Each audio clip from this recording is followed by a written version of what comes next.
Without further ado, please help me in welcoming Dr. Brian Carl for the topic, Good, Eternal, and Simple, What Philosophy Can Tell Us About God.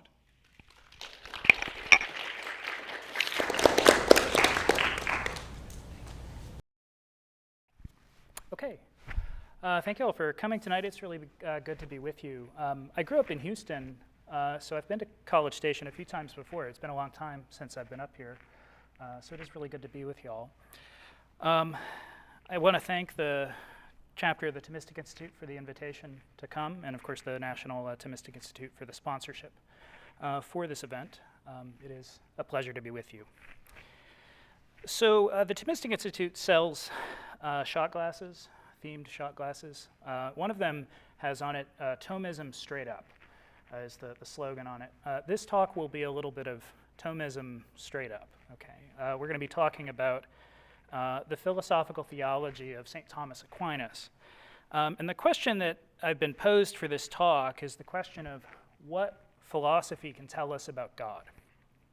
That, of course, is a very great question. The most that I can hope to do in a short lecture is to represent in pretty broad brushstrokes a few of the things that I think philosophical reasoning can tell us about God, given a whole host of philosophical views that I accept, that is, assumptions I'm willing to make, definitions by which I understand terms, arguments that I think are sound, good objections to which I think there are satisfactory responses, and so on. And as I am a student and scholar of St. Thomas Aquinas, most of what I'm going to present to you tonight is very much in line with and suggested by his thought. Now, to say that we're concerned with what philosophy can tell us about God is to say that we want to know what, if anything, human reasoning can establish about God, as it were on its own, without direct dependence upon faith or the content of revelation. That is, without presupposing in our arguments that Christianity is true. Now, to be clear, St. Thomas himself was a Christian theologian. He wouldn't have thought of himself principally as a philosopher. He was a Christian theologian. But he's concerned with philosophical reasoning, with what human reason can establish, as it were, on its own. He's interested in that project not really for its own sake, but insofar as philosophical reasoning can aid us in clarifying and more deeply understanding the content of faith. So on St. Thomas's view, God has given us our natural capacity for philosophical reasoning, and it's good that we should exercise that capacity to discover what truths we can about God. There's a very important expression in Thomas's theology that grace does not destroy nature, it elevates it. And the way that Thomas thinks about the relationship between Christian theology and philosophy is in line with that view. It's good that we should reason philosophically. It's good that we should exercise our natural capacity for understanding the world and for coming to understand God through our understanding of the world. So along similar lines, St. Thomas draws a distinction with respect to the contents of the Christian faith between what he calls preambles of faith and what he calls mysteries of faith. The latter, the mysteries of faith, are truths that are revealed by God that can only ever be known through revelation and faith. And the Trinity and the Incarnation are the typical examples of mysteries of faith in this sense. They're truths about God that can only be known because God reveals them and because he gives us the gift of faith to know them. But the former truths, the preambles of faith by contrast, they are truths that are revealed by God, they are truths that are taught by the church, but nevertheless, they can also be discovered and understood by philosophical reasoning without dependence upon the gift of faith. And St. Thomas most frequently names as his examples of such preambles of faith God's existence and his unity. Okay, so basically monotheism. Thomas thinks we can prove that God exists and we can prove that there's only one God. In fact, over the course of a few hundred pages in the first 26 questions of his great masterwork, the Summa Theologiae, St. Thomas considers a wide range of claims about God that he thinks can be established by philosophical reasoning, claims about God for which he offers strictly philosophical arguments.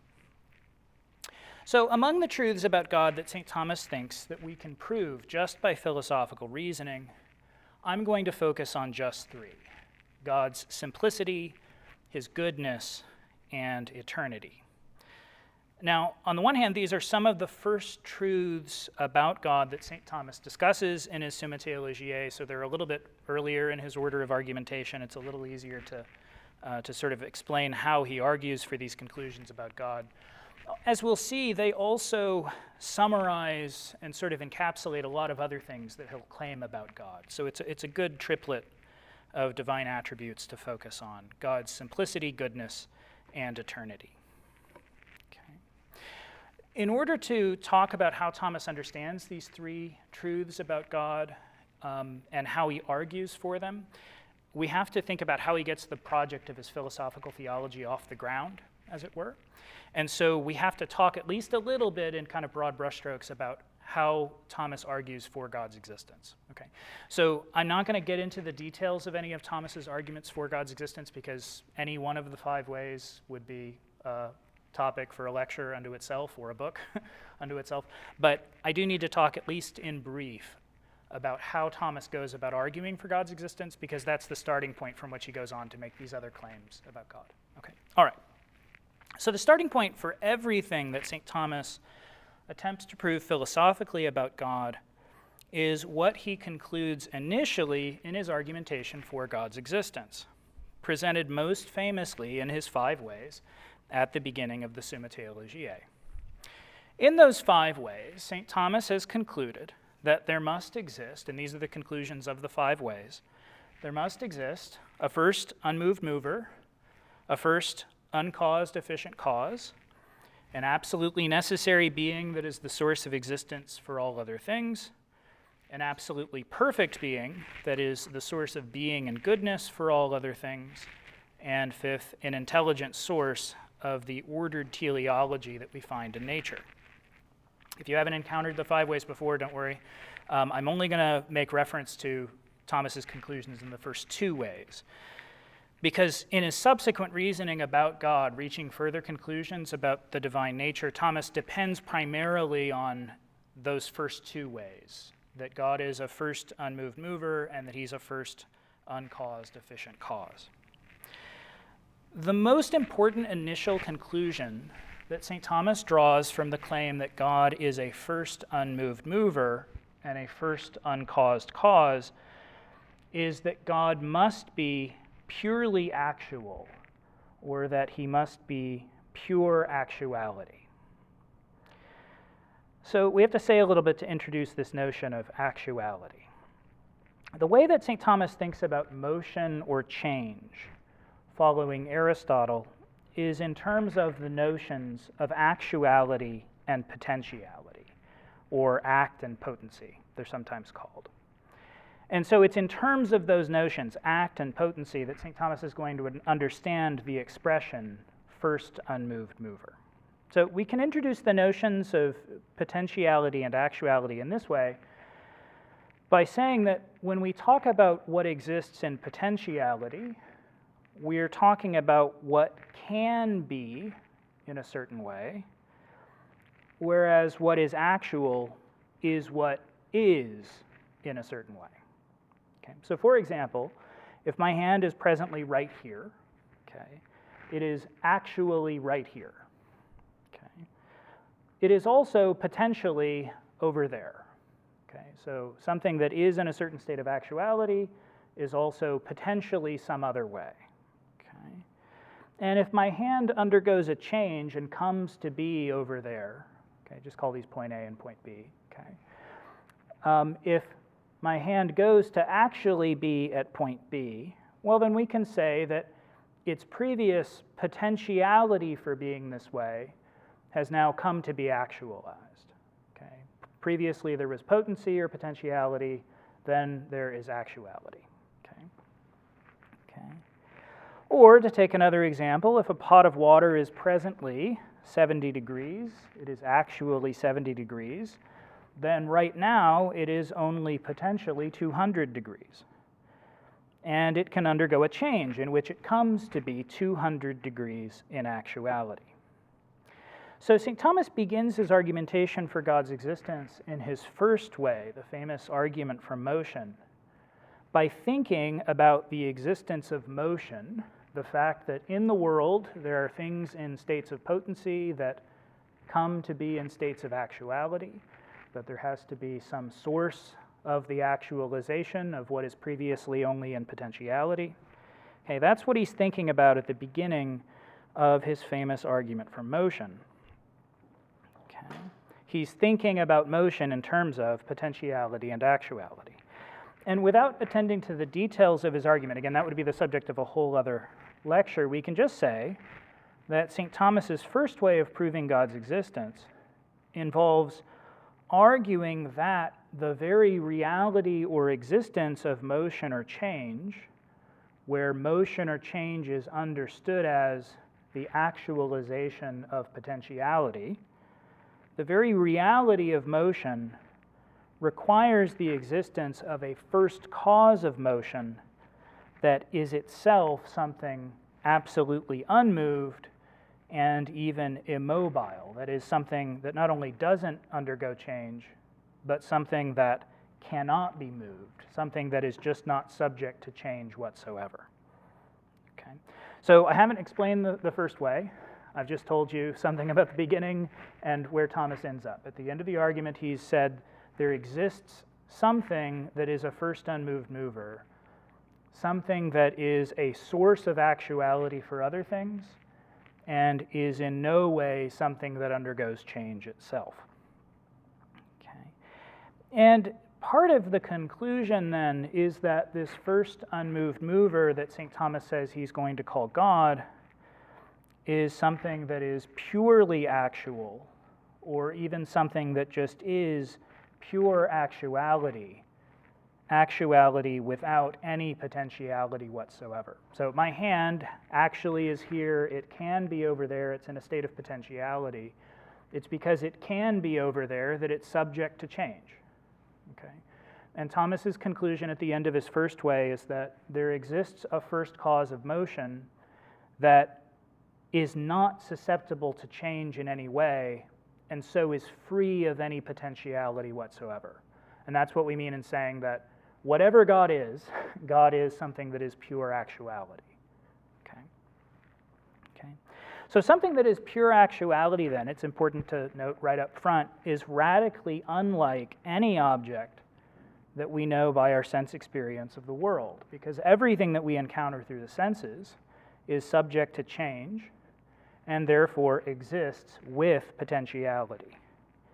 Okay, you might take note, right? It's not just the case that my hand can be over there, right? There's a virtually infinite number of respects in which my hand is in potentiality, okay? Everything that we know through the senses, every physical object, exists in a virtually infinite number of states of potentiality, okay? Okay. But Thomas concludes that God is pure actuality. Obviously, something that's pure actuality is going to be radically different from anything that we know through the senses. Okay, so taking note of this and kind of expanding on this note that God is radically different from the things that we know through the senses, Thomas emphasizes that in this life we are unable to come to understand what God is in himself, okay? And certainly by philosophical reasoning. We're unable to understand what God is in himself. We can't attain to a direct cognition of God himself by which we would understand what he is, the way that we do understand what animals and plants and water and hydrogen and oxygen and triangles and circles are. For each of those sorts of objects, Thomas would say, yeah, we have an understanding of what those things are. Concerning God, Thomas says, we never arrive at an understanding of what God is in himself in this life. Knowing God as he is in himself, Thomas thinks that's what one attains in the beatific vision. Right? That's what one attains in heaven. Okay. So one short answer to the question posed, right? What can philosophy tell us about God? in a certain respect, Thomas would say the answer is nothing. Okay? Because no philosophical reasoning can disclose to us what God is in himself. Okay? Okay? And the reason why I focused on simplicity and eternity as two of the names to discuss this evening is because it might sound from what I've just said like, well, okay, there's like nothing for philosophical theology to do then. If you think that philosophy can't tell us what God is, right, then you might just sort of give up and go home.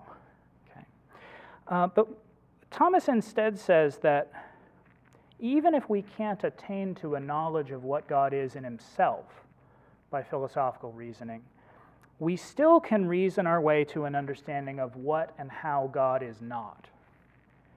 We can distinguish the way that God is from the way that created things are. And we can make some progress in understanding God more clearly, at least by eliminating confusions that we might have about him, because we would confuse the way that he is with the way that creatures are. Okay? So an emphasis on the method of concluding what God is not or how God is not, this usually goes by the name negative theology. And there is a very strong emphasis on negative theology in Thomas's philosophical theology. It's not to say that everything he does concerning God in his philosophical reasoning is purely negative, but it's sort of the leading step. Okay, the primary emphasis is on saying what God is not. So it's in light of this preference for an emphasis upon the approach of negative theology, we can advance in our knowledge of God by clarifying what and how he is not. We can eliminate various ways in which we might confuse God with a creature. Okay. It's in light of this that St. Thomas begins his discussion of God's nature in the Summa Theologiae with what he calls divine simplicity. Simple is, for Thomas, the opposite of composite or complex. What is simple is what is not composite, composed, or complex. So as a first simple example from the most obvious sort of composition or complexity, we can say that a part of something is always simpler than the whole whose composition includes that part. So for example, a tire is more simple than a bicycle, given that a bicycle includes the tire as one of its parts. Every physical body has composition in this sense. I have a head and arms and legs and so on. Every physical body has composition in this sense, the composition of physical quantitative parts. Okay. So every physical body has this sort of composition, but everything that has quantitative parts is susceptible to change in some way. It's susceptible to changes of place, or it is susceptible to the sort of change that occurs when it is divided into its parts. Okay. And so if it's right, going back to the conclusion of Thomas's argument from motion, that God is pure actuality and is in no way susceptible to change, and if every physical body does have potentiality and is susceptible to change, then we reach the conclusion that God cannot be a physical body. He must be simple in this respect. He must lack the sort of composition or complexity that a physical body has. So along these lines, St. Thomas proves that God must be absolutely immaterial or incorporeal, that he must be something spiritual rather than something bodily. And this is the first respect in which God is simple. Now, as I mentioned before, everything that I'm discussing tonight, I'm summarizing in pretty broad outlines. Everything that I'm summarizing depends upon a whole host of other philosophical assumptions that I would be willing to make or that St. Thomas would be willing to make. One of the reasons why St. Thomas begins with divine simplicity is because one of the central hallmarks of his philosophical treatment of created reality is that he uncovers a wide variety of ways in which created finite things, that is, beings other than God, he uncovers a wide variety of ways in which finite created things are composite or complex. So in addition to the sort of composition that a physical body has, insofar as it has parts, as again my arm is a part of me, St. Thomas distinguishes, and here I am just going to list quickly, St. Thomas distinguishes the following kinds of composition that belong to every created being, or to every physical being at least. The composition of matter and form, the composition and distinction of the individual and its essence, perhaps most famously the composition of essence and existence, the composition of genus and difference, and the composition of substance and accident. And if Thomism is completely new to you, then many of the terms I just used might be totally foreign territory. That's okay. To discuss each of those ways in which beings are composite in any detail, that would be the matter of a whole course on St. Thomas's metaphysics. For our purposes right now, what's important is this. Whatever sorts of composition or complexity we might find in the beings that we ordinarily experience through our senses, whether those sorts of composition are fairly obvious, like the composition of quantitative parts, okay, bicycles are made of tires and other parts, or if those sorts of composition are very subtle, like Thomas's commitment to this composition of essence and existence. That's a very subtle, that's a distinction he draws, but it's a very subtle distinction. Okay. Whatever sorts of complexity or composition there are in beings, all of those kinds of complexity or composition have to be excluded from God, because composition always implies or involves some sort of potentiality. But God is pure actuality without any potentiality whatsoever. Okay? So without getting into any of the details of the question where Thomas treats all these different kinds of simplicity, we can just say this is the sort of recurring argument.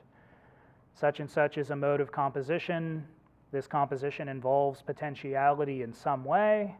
God has no potentiality because he's purely actual or is pure actuality. Therefore, God lacks that kind of composition. Okay?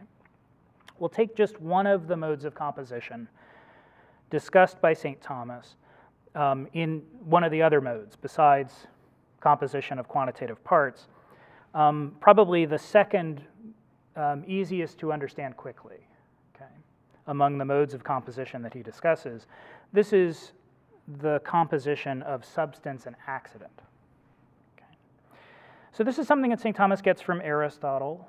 St. Thomas distinguishes between the substance of a thing and its various accidents. So for example, Socrates is an individual human being. He is a human substance, but his being in Athens, his walking in the agora, his being elderly, his speaking about justice, his thinking about justice, and so on, these are all accidents. These are all changeable features that Socrates can gain or lose without ceasing to be Socrates. Okay? So being the human being Socrates, that's the substance of Socrates. All of these other things that come and go for Socrates, those are his various accidents. And it's with respect to substance that we can say that the old Socrates in the agora is the same as the young Socrates who fought at the Battle of Potidaea, just as I am the same being as the one who attended grade school in Houston. So one and the same substance loses and acquires all sorts of accidental states of being. I wasn't thinking about Socrates earlier today, but I am right now. And earlier today, I wasn't in College Station, but I am right now, and so on.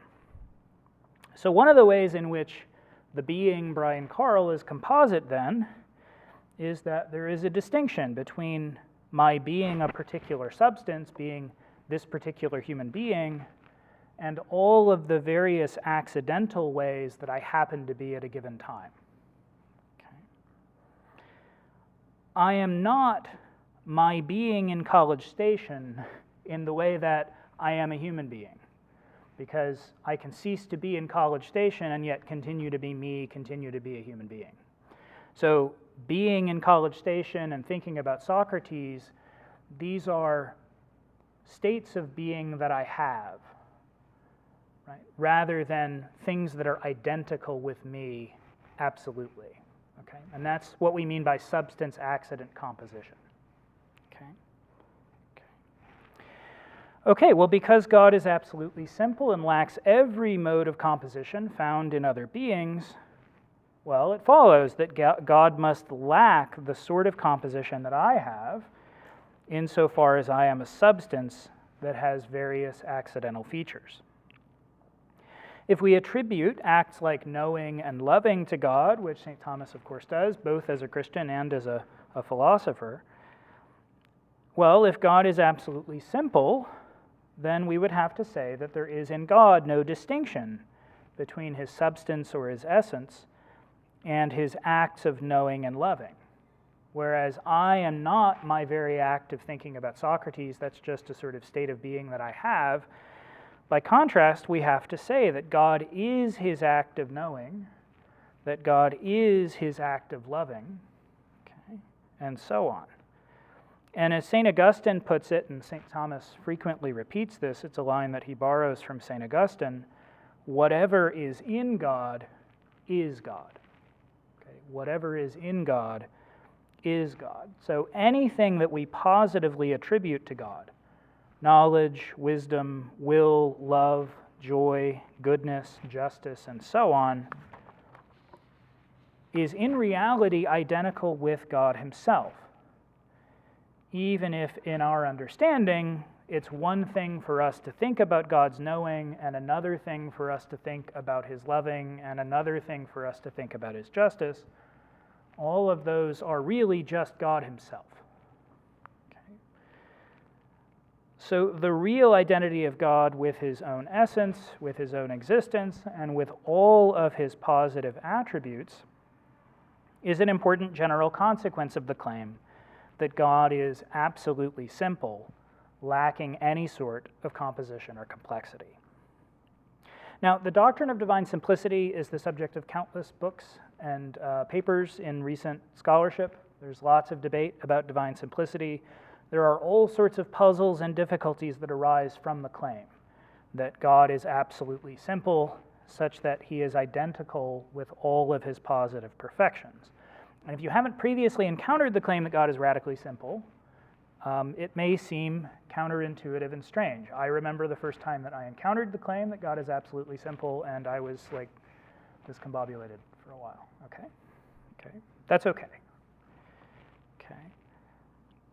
If the conclusion that God is pure actuality and the conclusion that he's absolutely simple are correct, then at the very least what this is just a way in which God is radically unlike everything other than himself, namely everything that he causes to exist.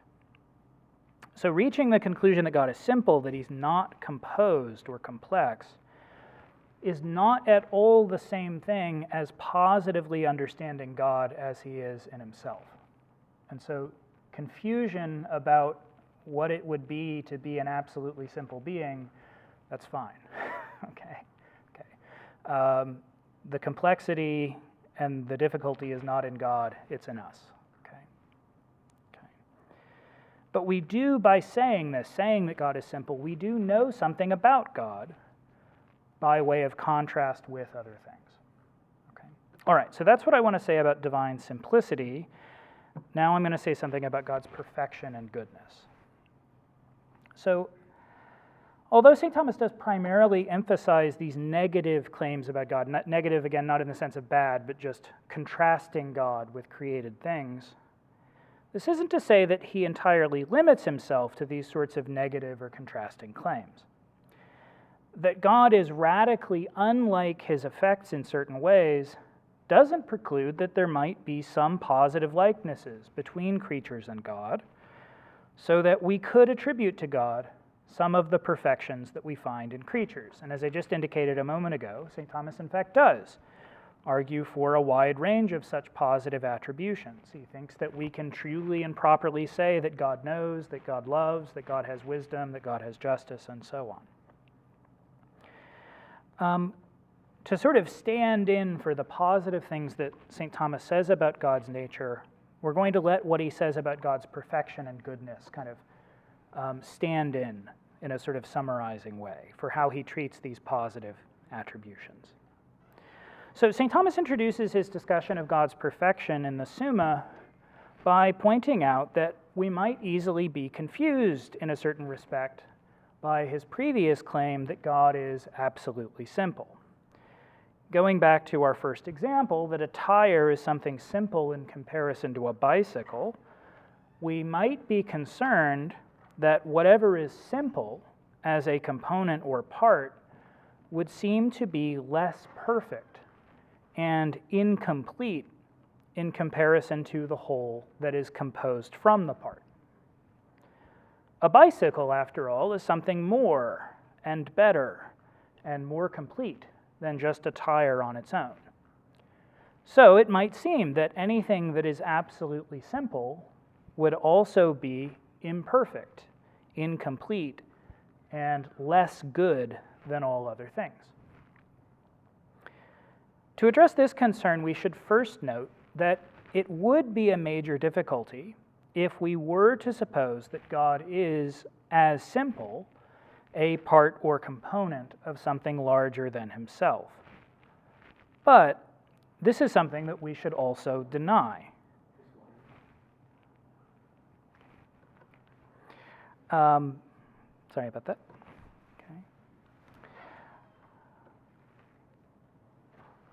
Okay, sorry. We should note it would be a major difficulty. I wasn't sure if it was like the COVID police. I wasn't wearing my mask. Sorry. Okay. All right. Okay. We have those. Anyway, okay. We should note it would be a major difficulty if we were to suppose that God is as simple, something that is a part or a component of anything larger or greater than himself. But this is something we should deny. If God is the first cause of all things other than himself, then God must already in himself be something complete and independent. And so St. Thomas argues that God must be perfect in himself. He cannot lack anything of what he, as it were, is supposed to possess, like a bicycle without its tire, a tree without its branches, or a human being without a virtue like courage would be something incomplete or imperfect. Whatever should belong to God, God has, and as something that is pure actuality, of course, it isn't possible for God to lack anything of himself at all.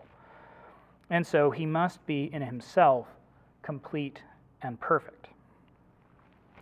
And St. Thomas also grounds the claim that God is good in the claim that God is the first cause of all things.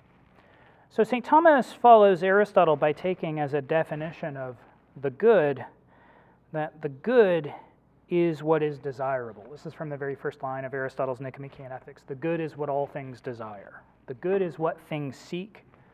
Good is the object of desire. And so, for St. Thomas, following Aristotle, all beings, all natural things, seek their own goodness by tending towards and wanting their own perfections, okay? Especially the perfections that are unique to them. As, for example, we human beings tend towards and want our perfection as rational agents.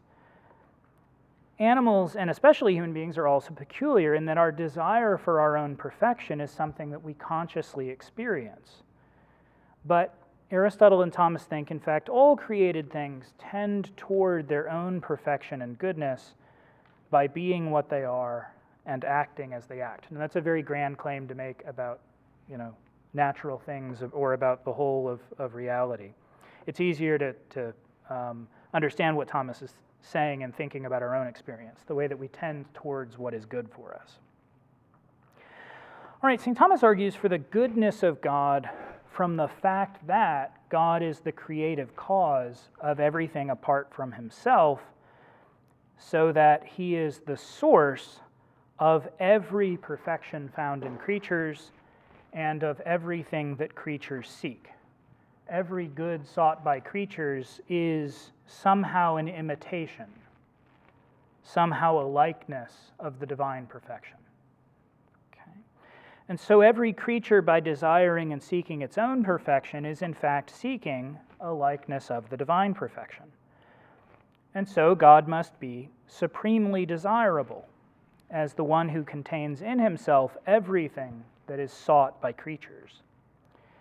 In speaking of God's goodness, then, we are speaking of his containing every desirable perfection found among other beings, and we are thinking of him as being, therefore, worthy of desire by all things.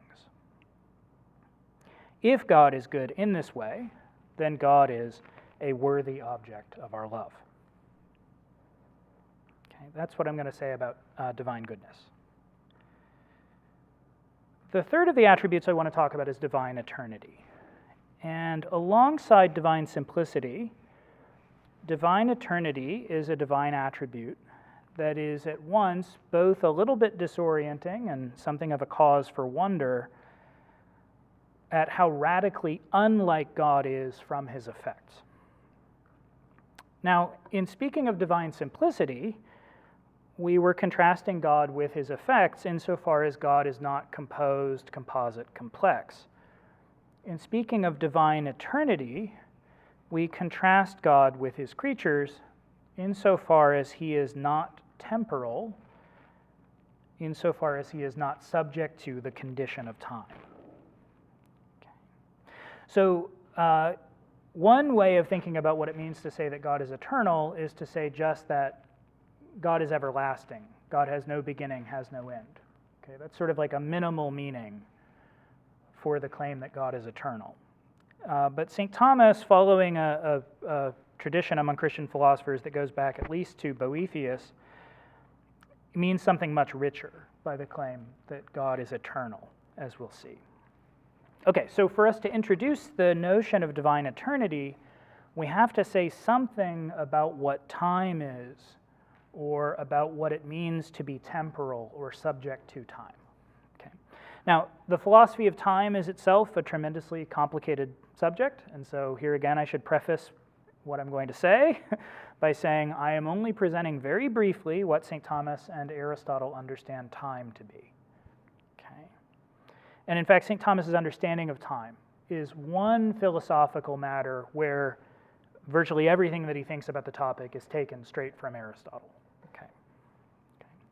Okay, so for Aristotle, time is, this is the classic definition of time for Aristotle, time is the number of motion with respect to before and after.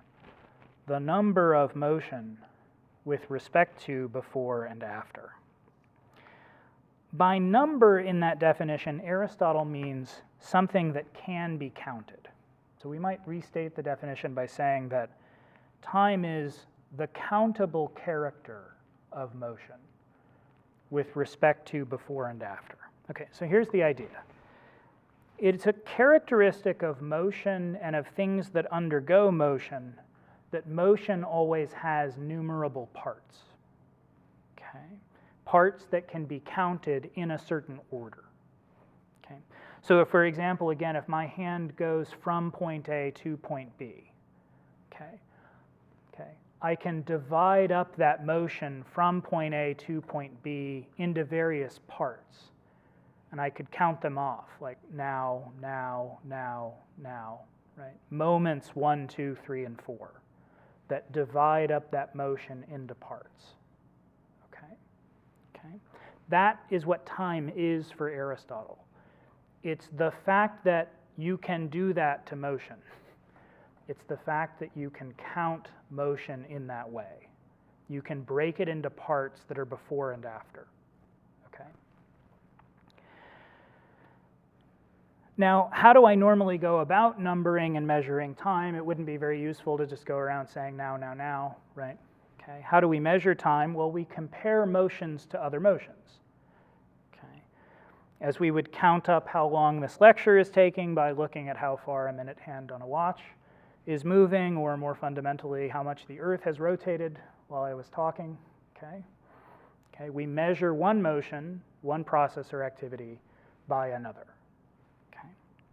Okay, without entering into a lengthy discussion of Aristotle's account of time or how he defends it, what's important for our purposes is this: something has the character of time or temporality just insofar as it is in motion or is at least something subject to motion or change, and insofar as it can then be measured by being compared to and measured by other things in motion.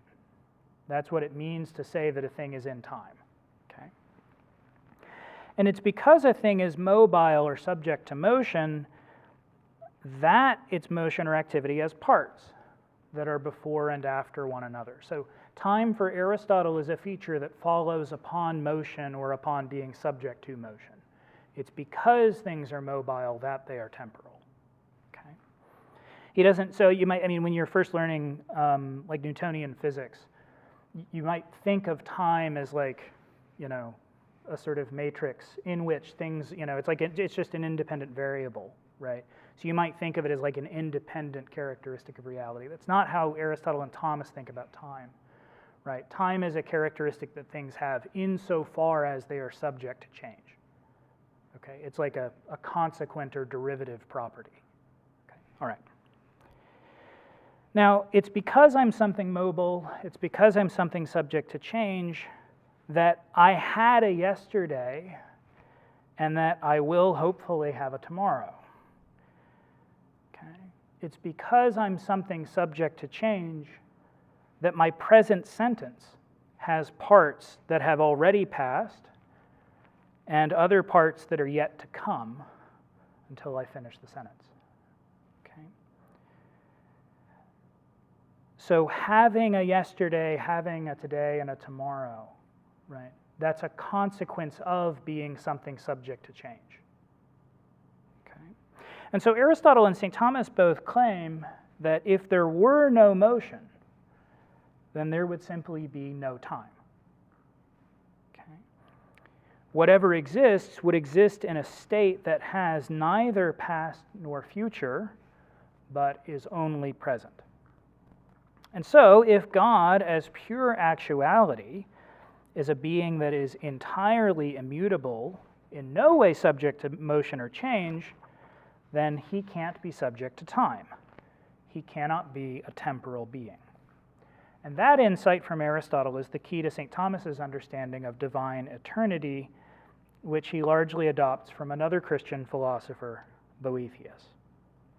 So Boethius's famous definition of eternity is the following: eternity is the total, simultaneous, and perfect possession of limitless life.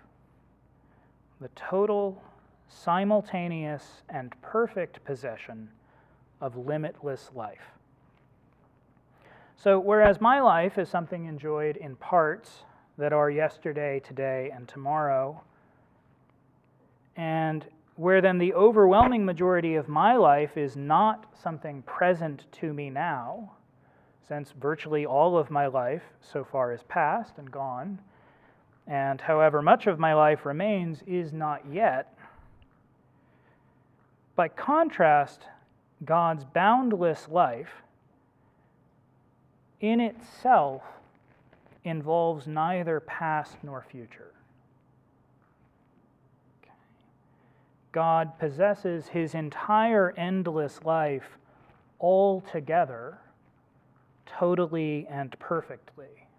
Okay. Interpreters of St. Thomas and Boethius will sometimes speak of this as a sort of eternal moment. Okay. Now, when we say all together, all at once, we don't mean like a flash in the pan, right? Because God is, right? It is true that God is everlasting. It's right to say that God always has existed, always will exist.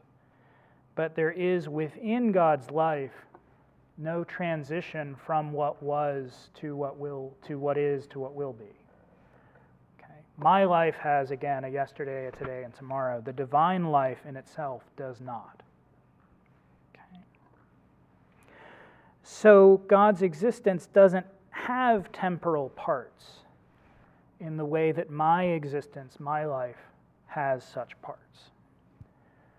And so in this way too then, God is radically different from creatures that are subject to motion and time. All right, well, like simplicity, if this is the first time you've encountered the notion of divine eternity, okay, it's a little disorienting at first. We like to try to understand what it would be like to be a being whose state of existence is so radically different from our own, okay? And it may be that we simply can't, okay? So this understanding of divine eternity, it does raise various questions and difficulties, just as with divine simplicity. There are tons of books and articles and ongoing debates about divine eternity and the consistency of this view about God's eternity.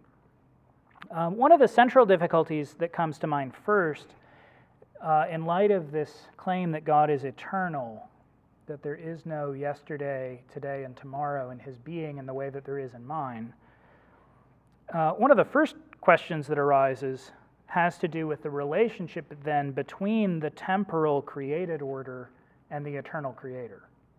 Okay? Because if we're saying, well, God is outside of time, then that raises the question about how things in time are related to this being that is outside of time.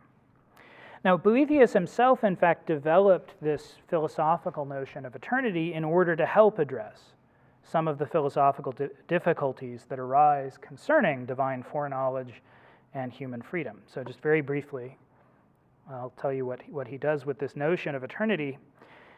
Boethius argues that if God is absolutely outside time and in himself has no yesterday or tomorrow, then the fact that we in time today can truly say that God knows what I will choose to do tomorrow, that need not occasion the same sorts of worries about my freedom as if one of you were to say today exactly what I'm going to choose to do tomorrow and you were infallibly correct.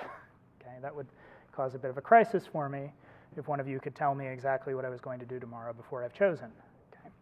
So one of the things that this notion of divine eternity, Boethius uses this to explain why it's no problem that God knows what I will choose to do, because God knows what I am choosing to do now, and he knows what I choose to do tomorrow in the same way. Okay, because it's not like he's bound to just now and knows the future. Tomorrow is not future to him. Okay. Now, Boethius offers a famous image to assist with this insight about God's relation to time. And this will be the last thing that I say about divine eternity. He compares God to a king in a high tower, a king who is capable of seeing a long road that traverses his whole kingdom, and from his high tower, the king can see the whole road all at once. Travelers on the road can only see what is immediately around them. Okay, they can't see what's miles and miles away, but the king from his high vantage point can see the whole road. In the same way, only the very recent past and the very near future are present to my attention right now. But God can see the whole past and future all at once. So that's what Boethius does with this notion of divine eternity.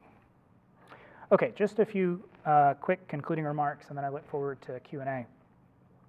This has been just the very briefest survey of a few core philosophical claims about God advanced by St. Thomas Aquinas. In knowing God to be simple and eternal, we clarify that he is, in some fundamental respects, radically unlike the creatures that he causes. He is very much unlike our ordinary objects of experience that are all composite in various ways and subject to motion and time. But St. Thomas thinks that philosophical reasoning can also show that this simple and eternal first principle is also perfect and good, perfectly worthy of our love and even of our highest love, insofar as he is the source of everything good. as the supreme good that every created good merely imitates. So there is, of course, a whole lot more that could be said about these divine attributes or about all of the other conclusions that St. Thomas and other Christian philosophers reach about the divine nature, but I'm going to leave it there, and I look forward to your questions. Okay? Thank you all.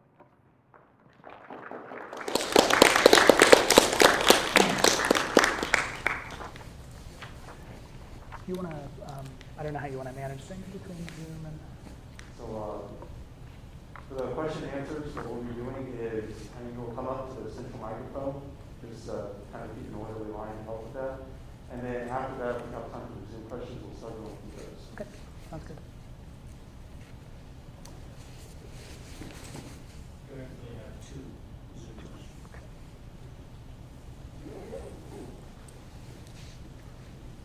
I'll forward them to you then. Well, is this a good place to stand? Can I start us off? If you want to be visible, the camera is pointed this way, but I can adjust that actually. Oh, okay, cool. I'll be the exemplar too. I've also forwarded you the 2 Zoom questions. Stand this to your right a little bit.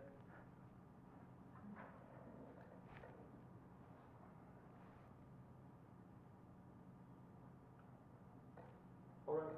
So thank you, Professor Carr, for that wonderful talk. I was just wondering, as so at the end of the 5 ways, my understanding, at least in several of them, not sure how many of them, Aquinas says something along the lines of, and this is what we call God as a result of it, where I've at least read some readings of that which say that he's not trying to, he's trying to sort of form a boundary concept, if that makes sense, where these things lead to what we can call God, just as you were talking about in this negative theology, but without saying, and therefore God exists. Could you maybe expound on that a bit, and if there's a difference between the two that you say, where he might not be saying this is that God exists, say from the 5 ways, if somebody says that, or whether he's actually saying that with forming this concept? Yeah, okay, yeah, good. So this is a really good question and an important one, and actually one that's there's a lot of discussion right now in scholarship about St. Thomas's proofs for God's existence that kind of touches on this question. Because there's different ways that you could think about in like the project of trying to prove God's existence. There are different ways to think about like what the target is, right, and what counts as a proof that God exists. Right? So we can contrast 2 approaches in recent philosophy of religion. The first we could call just the approach of classical theism, the sort of classical theistic approach, where by classical theism we mean a view that takes it that a God is a being that has all of the classical divine attributes, right? So by a God we mean, and usually people go to the omni attributes, right? God is a being that is omniscient, omnipotent, omnibenevolent, right, and so on, okay? Well, if that's what you mean by a God, like if that's what you mean by a divine being, then absolutely, Thomas has not proved all of that, right, in the 5 ways, okay? And a lot of objections, like if you read popular literature responding to the 5 ways, if you read like, Hitchens or, Dawkins responding to the 5 ways, you get criticisms of the 5 ways where they're just sort of picking up on this fact that the conclusions of the 5 ways by themselves don't tell you all that much, right? So that's the sort of the classical theistic approach to thinking about what it takes to count as a proof of God's existence is going to say, yeah, the 5 ways are not proofs of God's existence, because Thomas is he's going to take hundreds of pages, right, to go on to eventually prove that something that is a first mover is also absolutely good and omnipotent and so on. Okay, so the other approach is not really a good name for it. In like philosophy literature, it's called the minimal kind name approach, but instead, what Thomas's own approach is, he just takes the word God to mean something more like a divine being, right? And by a divine being, he means something that is the first cause of all things and is transcendent and superior in relation to all things. Okay? And there's some text where he says that's what he takes everyone to mean by the word God. And so all the other like classical theism divine attributes that Thomas does go on to try to prove, those are all things that are like posterior to what he would think of as having proved God's existence. In the end, this is just a terminological difference, right? It's just a question of at what point do you regard an argument or set of arguments as having established that that a divine being exists, and like how narrowly are you defining what counts as the divine being, right? I think it just has to be granted that Thomas's 5 ways, right? You can't distinguish between a deist and a theist, as we would use those terms, just on the basis of the 5 ways, right? But Thomas, he says he's proved God's existence at that early point, and then he goes on to prove all of these other truths about God. So it's an important question, and it's an important dispute in one way, but mostly for responding to objectors, though. It's helpful to make this clarification. But in the end, it's really just a terminological difference, right? Like at what point do you say you've proved God's existence? Is that helpful? That's really helpful. Thank you so much. You're welcome. Okay. Yeah, please, Harris.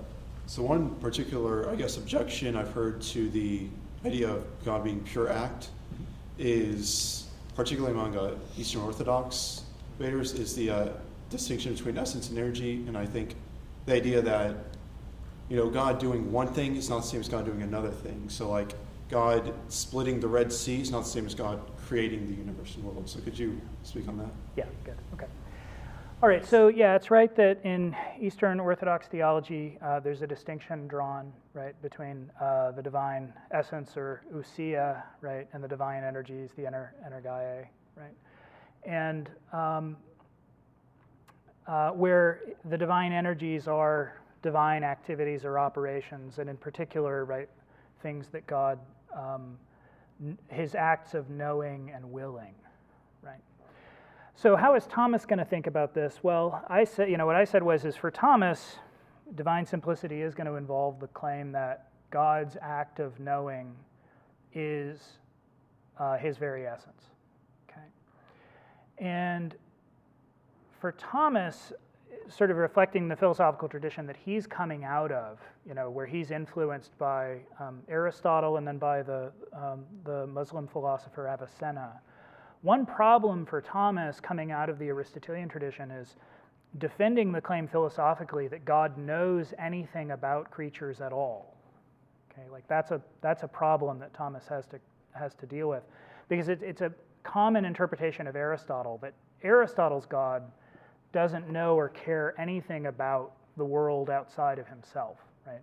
He's just sort of like perfectly good in himself, and the whole cosmos desires and loves him, right? But he's sort of like isolated in his being and knowing, right, from things outside of himself. Okay, the reason I bring that up is because Thomas, in order to respond to Aristotle and Avicenna on the question of whether God knows things outside of himself, has to articulate an answer to the question, well, how does God know things other than himself if he's absolutely simple? And Thomas's answer, in short, is that God knows other things by knowing himself, because everything that he creates is a likeness of himself, and so by knowing himself, he's able to know things other than himself.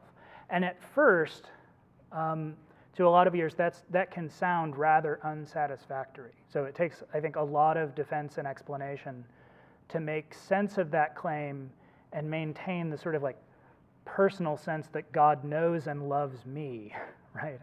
By this act, that he knows himself and loves himself and knows and loves himself in such a way that he causes me to exist and knows and loves me, right, through knowing and loving himself. And that's the thing that I think is going to be lacking in most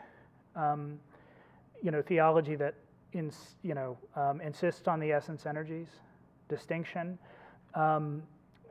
An account of how God knows other things by knowing himself. So that's going to be one of the sort of missing links for Thomas. The other thing to say is that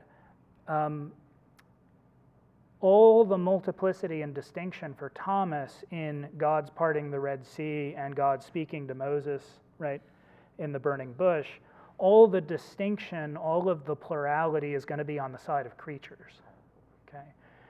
So that God, by one simple act of knowing, knows himself and knows all of the things that he wills to cause and all of the things that occur in created reality.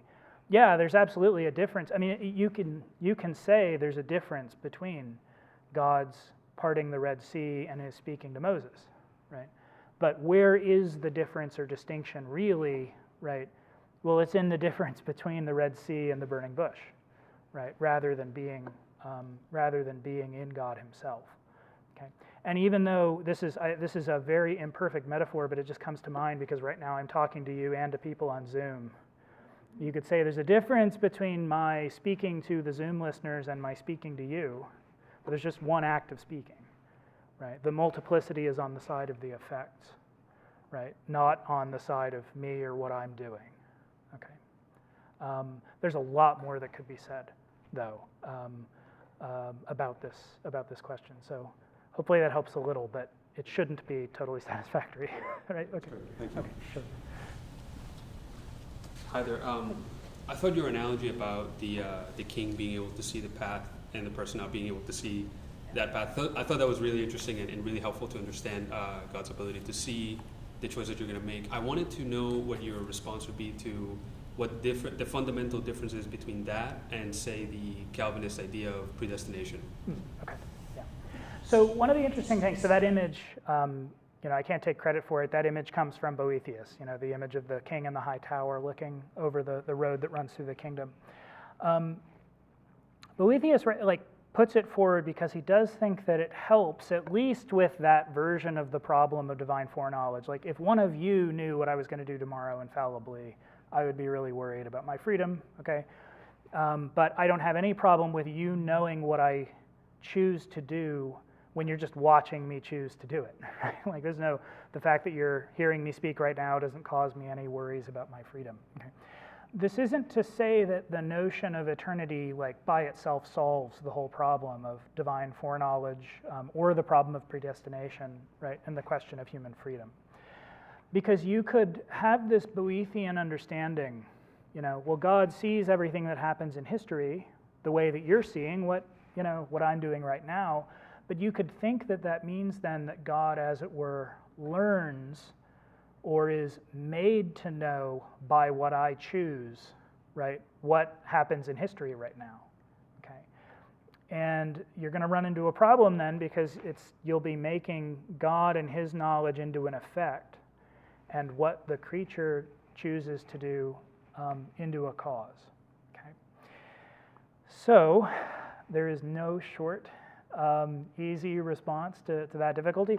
For the purposes of what I talked about in the lecture, I would just say the understanding of eternity that I put forward could be compatible with, like a Calvinist understanding of predestination, or it could be understood with an account where you're willing to say that, right, God is in some way passive in his knowledge in relation to what a creature chooses to do. That's just to say it's an independent problem that comes up in any case. And I'll just say, this is not a topic where I'm really expert. One of my colleagues at the University of St. Thomas is much more of an expert on this. His name is Thomas Osborne, much more of an expert on this question. I'll just say there has been for centuries ongoing, lively, sometimes quite almost violent debate among Thomists about this question. And this is the question concerning which centuries ago the conversation got so bad between certain Jesuits and certain Dominicans that the Pope said no one was allowed to discuss this question formally or to accuse others of having the question wrong, right?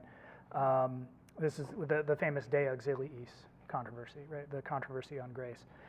So all this is just to say, it's a huge question.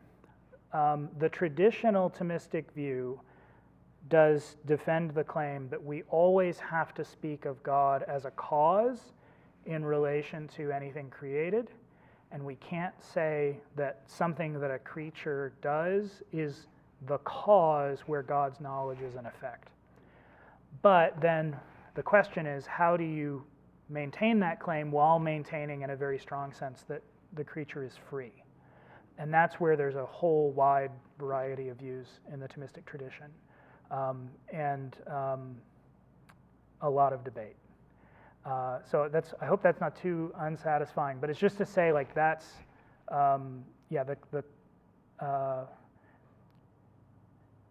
it's such a large debate.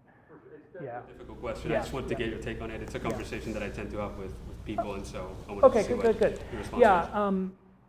Yeah, I mean, for my part, like I said, it's not a question where I'm really expert. I am inclined to the importance of preserving the claim that we can't make anything in God in effect. But you get into all sorts of difficult questions then about the relationship between the divine will and the human will, right, in the act of freedom. And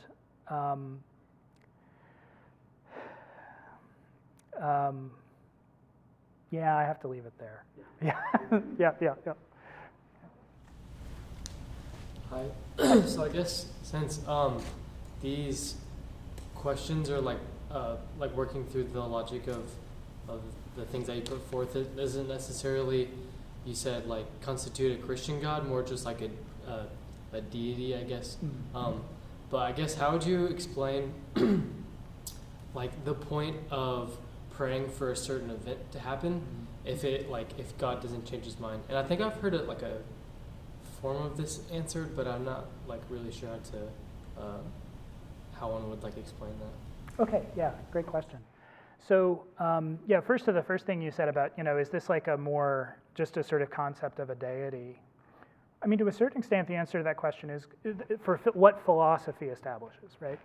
Well, St. Thomas's view would be, yeah, to a certain extent, because many of the arguments that he uses, he has borrowed from the pagan Aristotle and from the Muslim philosophers Avicenna and Averroes, right? So, and Thomas does think that it's an important basis for possible dialogue with people who are not Christians but who are theists, right? That you have some common ground in how you think about God, even if you disagree about what God has revealed or when he has revealed it, right? Or what the content of religious belief should be. Okay. And then to the question about prayer and divine foreknowledge and divine immutability, right? Well, God can, from all eternity, wish that I should pray for something and wish that he should do something in some sense, right, because I've prayed for it. Now again, and this is getting into the causal question, not in the sense that I'm like an efficient cause making him do something, but that would give him a reason, right? So it can be the case that God wishes from all eternity to do such and such because so-and-so asked for it, right? And he can know from all eternity that so-and-so is going to ask for it, and he can choose to do it, right, from all eternity. There's a related question that comes up, can you pray about events that you know are past, but where you don't know what happened yet, right? This takes on a very personal feeling, like you're on the way to the hospital and you don't know, right, what's happened to a loved one, and you're praying, right? Like, it's already happened, right? Either, something terrible has happened or not, right? But you pray, right? Never passed away, and you're like, there was an accident, and a loved one could have passed away, and like you're on the way to the hospital and you're praying, right? I don't think that, divine immutability should be a reason for you to say, well, whatever's happened has happened, and I'm not going to pray on the way to the hospital, right? Instead, we can say, if God is entirely outside of time, right, then in the same way that I could pray for him to do something tomorrow, I can pray that something might or might not have happened, okay?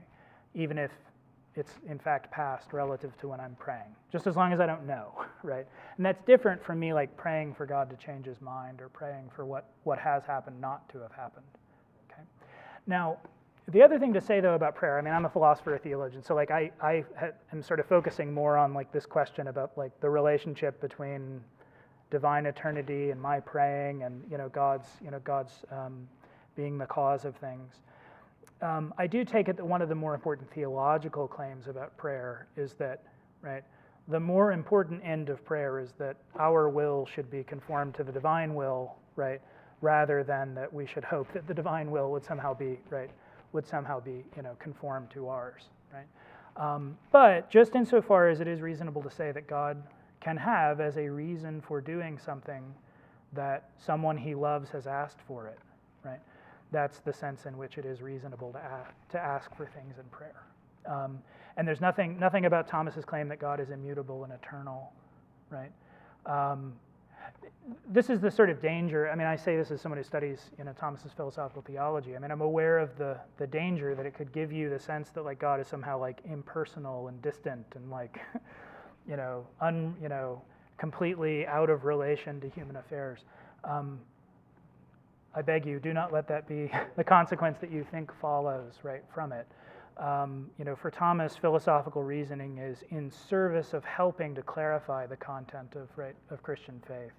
And there is always the danger that it, could in some ways, it can present obstacles, right, to just ordinary parts of, Christian prayer. It shouldn't, and it's important to explain why it doesn't. But no, this is a great example of the sort of question where you have to be really careful about, it's important to claim philosophically and doctrinally that God is immutable, but it's more important to say that God loves us and wishes us to, wishes us to pray, right? Okay, so thank you. So this time I have a question from Zoom. Okay. So I'm not up here again with my own question. So we actually have a couple questions from Zoom. So the first one is, how do we reconcile the definition of time based off of motion with the physical notion of space-time and the phenomenon of time dilation? Okay, good. So what I'll say is this, okay? The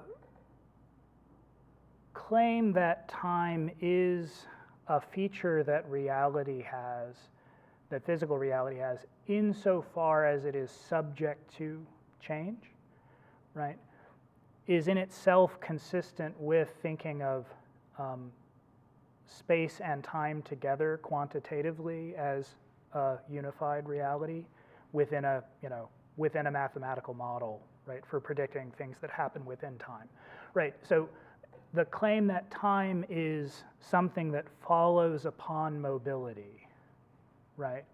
Well, if you think that space and time can, right, be unified in a, mathematical physics, model of, physical reality, those claims don't contradict, they don't contradict one another immediately.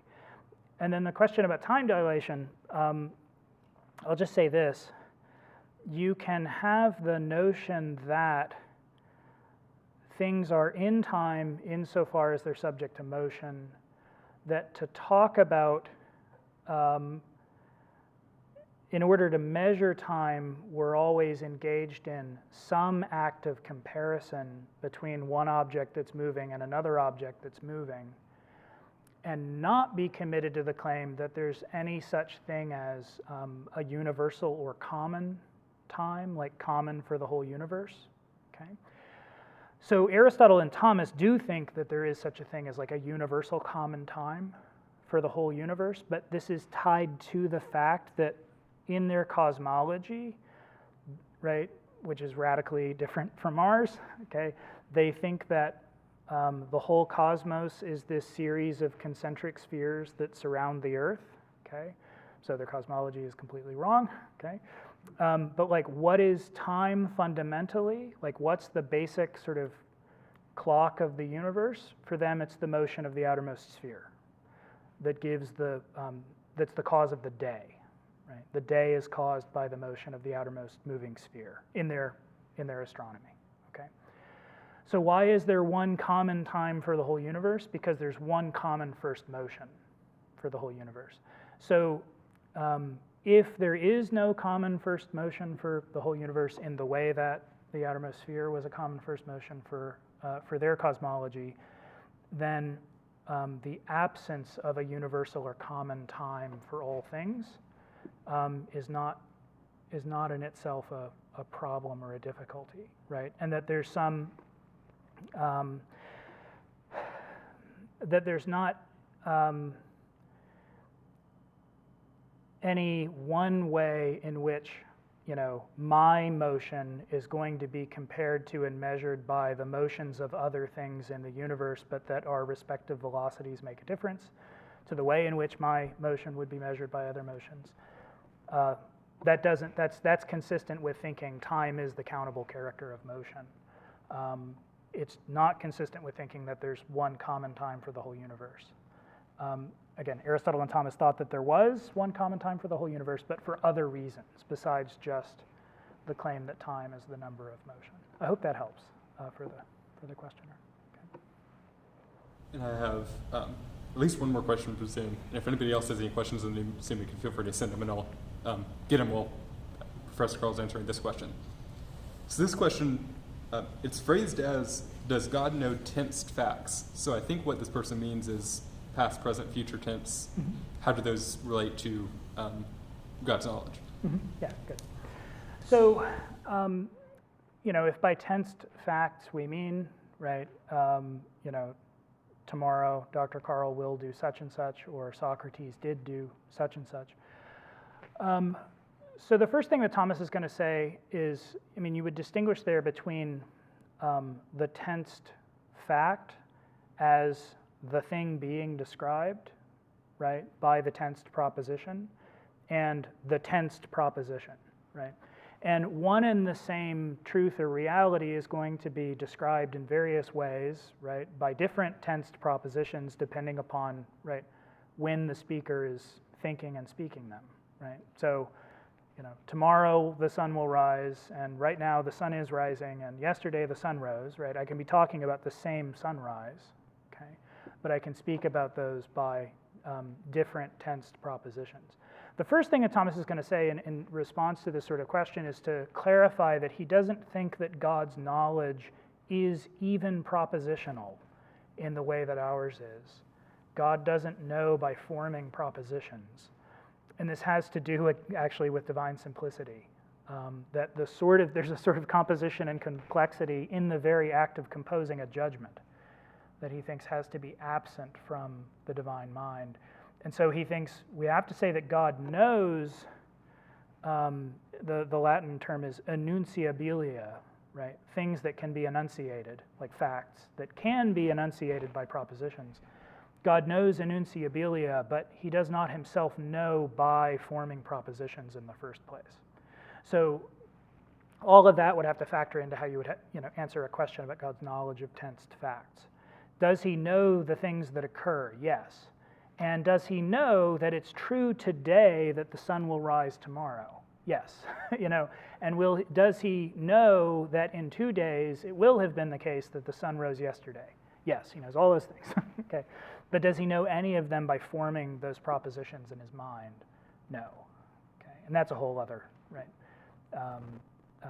That's a whole other topic. What it means to talk about a mind that knows without having to form propositions in the first place. But that's what you would need to answer the question fully. Okay. All right. Any other? I think it was all the questions of Zoom. Is that right? I have one question. I don't know how long it will take, but so I was just wondering. So if would St. Thomas Aquinas, would he say angels and spiritual beings, are they simple, and is this differentiated at all between God's simplicity? Okay. Yeah. Perfect. Yeah. So yeah, when Thomas is when he introduces the notion of simplicity and when he discusses God's infinity. That's one of the divine attributes we didn't talk about, that he says that God is absolutely infinite.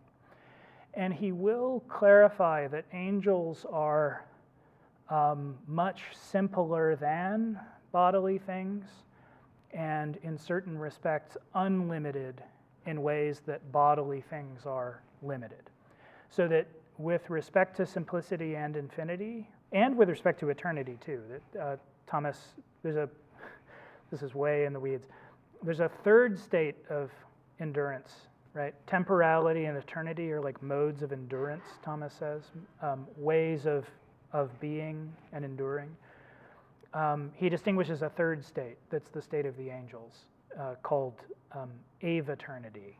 Okay, so we won't get into what in the world is going on there. Okay, but the point is that in respect of all of these, right, simplicity, infinity, and eternity, angels are much more like God than they are like physical things. But they're not absolutely simple, and so Thomas, so they don't have the composition of quantitative parts because they're not bodies, but so they're simple like God in that respect. And if I say God is simple in that precise respect and the angel Gabriel is simple in that precise respect, I mean exactly the same thing in each case. Like we can say exactly the same thing for each of them. They're not composed in that way. But I also mentioned the other one that I gave a lot of attention to was substance-accident composition. And for reasons I won't get into, Thomas thinks he has to conclude that in an angel there's a real distinction in composition between its essence and its various acts. So its acts of knowing and its acts of loving. Within a Christian context, this is helpful, right? Because you can then distinguish between, right, the good angels and the bad angels by saying, well, the good angels are the ones that chose well and the bad angels are the ones that chose badly. If angels were absolutely simple like God is simple, then it would be very difficult to say that, it would at least be harder to maintain claims about their freedom. But, so yeah, angels are much more like God in each of these respects, but angels are not absolutely simple, they're not absolutely infinite, and they're not unqualifiedly eternal. Okay? Yeah, you're welcome. All right. Well, thank you all. Yeah, it's been a pleasure.